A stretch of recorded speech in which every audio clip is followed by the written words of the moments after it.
Startled, he looked toward the speaker and found the healer sitting beside his bed. Had she been there all night, watching over him to keep him from harm as she had promised? "None," he answered, his voice still rough from sleep. "I have never felt so rested." "I hoped 'twould be so."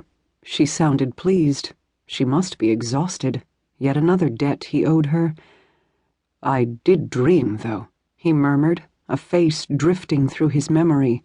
Her hood tilted slightly. "I thought no nightmares visited you." 'Twas no nightmare who held me close within her warm embrace, but one who must surely be the fairest maid in all the land. "Who?" "My bride, Sia." A languorous smile stretched his lips as he rose onto his elbows. "You were right. She does exist, and she is more beauteous than any woman I have ever beheld, with skin as pale as snow and hair the color of midnight. But, 'tis not possible," she stuttered. Dillon frowned. Did she think him unworthy of such a maid? Had his disclosures the previous night made her think less of him, or convinced her that he was right, that he would never find a woman like the one in his dream, who could love him and would be willing to wed him? Ere he could press her for an explanation, pounding erupted on the door. "Enter," he called irritably.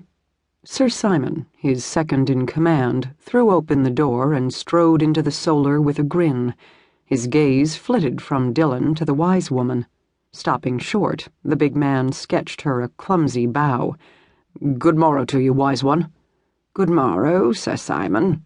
He turned back to Dillon and smiled again. "The cub approaches the gate."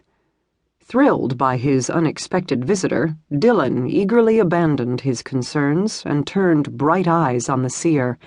"Robert!" Completely forgetting the revelation of her innocence the previous night, he threw back the covers, leapt naked from the bed, and hurriedly began to dress. Lingering in an umbral corner nigh the entrance of the great hall, Alyssa watched their reunion. A vigorous embrace, accompanied by the pounding of backs and hearty kisses on stubbled cheeks. At 25, Robert was an inch or so shorter than Dillon, with shoulders equally broad and hair as black as a raven's wing. Both men were incredibly handsome, their blue eyes sparkling with pleasure. But only Dillon made her breath catch and her heart pound within her breast. Memories surfaced of the way he had turned to her in his sleep last night and wrapped his arms around her, his large, muscled thigh slipping between hers, his lips resting upon the sensitive skin at the base of her neck. She had remained awake through the dawn, savoring his nearness, the way his arms would tighten every once in a while, and he would unconsciously urge her closer. Never had she felt more alive. Even now her body tingled in new ways and places, a condition that was not helped by visions of him leaping naked from the bed earlier. She had seen parts of him unclothed many times over the years, an arm, a leg, his chest. Never had she seen everything. Shaking her head, she forced her attention back to the present.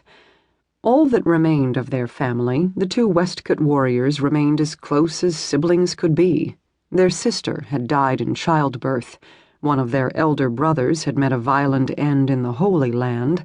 The other had perished whilst defending his king during the revolt of 1174.